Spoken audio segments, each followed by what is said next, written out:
नमस्ते। आज ना हम एक बहुत ही दिलचस्प सफर पर चलने वाले हैं। चलिए देखते हैं कि कैसे बच्चों की एक बहुत ही सिंपल सी किताब भारत के एक बहुत ही गहरे आइडिया को यानी अनेकता में एकता को समझाती है। तो सबसे बड़ा सवाल तो यही है कि इतनी सारी भाषाओं, संस्कृतियों और पहचानों वाला देश एक साथ कैसे रहता है। ये एक पहेली की तरह है ना। चलिए इसका जवाब ढूंढते हैं उन कहानियों में जो हम अभी देखने वाले हैं। तो हमारी यात्रा शुरू होती है पश्चिम से, रामू के साथ।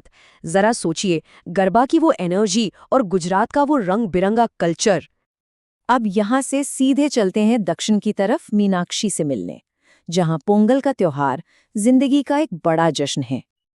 और अब देखिए गुलाबों को, राजस्थान से। उसके वो रंगीन कपड़े और कठपुतली का खेल, मानो हम किसी और ही दुनिया में पहुंच गए हों। अब पूरब में चलिए, यहाँ हमें मिलता है बादल, जो शांति निकेतन की कलात्मक फिजा में पला बढ़ा है। यहाँ तो जैसे क्रिएटिविटी ही जिंदगी है। और अब उत्तर में सुरिंदर हमें बुला रहा है भांगड़े की धुन पर थिरकने के लिए। यही तो है पंजाब का असली जज्बा।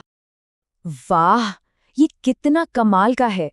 विभा हमें जैसे टाइम में पीछे ले जा रही है, एलोरा और अजंता की उन पुरानी गुफाओं में। इतिहास उसकी पहचान का एक अहम हिस्सा है। चलिए एक बार फिर दक्षिण का रुख करते हैं। यहाँ कमला अपनी कहानी अपनी कला से बताती है, मृदंग की उस दाल भरी धुन से। और भला ताजमहल को कौन भूल सकता है।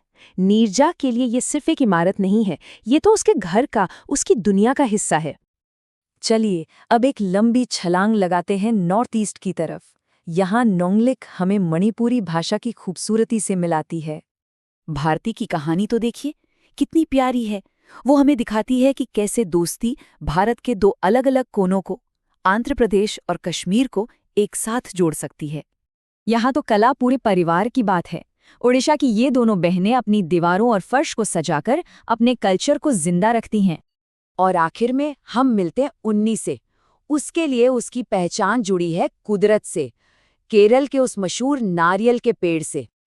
तो जरा एक पल रुककर इस डाइवर्सिटी को देखिए। हर लाइन में एक अलग कहानी है, एक अलग दुनिया है ना। ये भारत की एक खूबसूरत तस्वीर।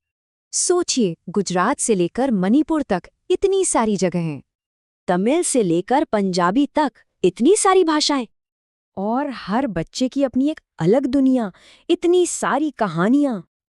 तो इतनी सारी अलग अलग चीजों के बावजूद वो कौन सा एक धागा है जो इन सबको एक साथ पिरोता है। आखिर वो क्या है जो रामू, मीनाक्षी और बाकी सबको एक बनाता है। और जवाब बहुत ही सीधा है, पर बहुत गहरा। उनकी अलग अलग पहचान खत्म नहीं होती, बल्कि उन्हें सेलिब्रेट किया जाता है। लेकिन इन सबसे ऊपर एक पहचान है जो सब शेयर करते हैं, कि हम सब भारतीय हैं। यही तो है अनेकता में एकता का पावरफुल आइडिया। ये वो सोच है कि किसी भी देश की असली ताकत एक जैसा होने में नहीं, बल्कि अपनी अलग अलग पहचानों को अपनाने और साथ लेकर चलने की काबिलियत में होती है। तो इस छोटी सी किताब से हमें क्या सीखने को मिलता है?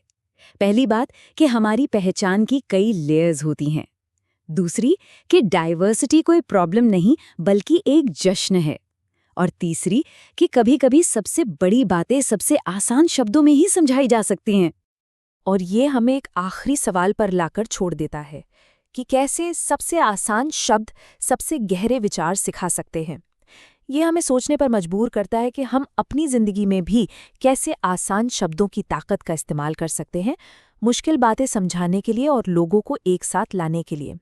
इस पर जरूर सोचिएगा।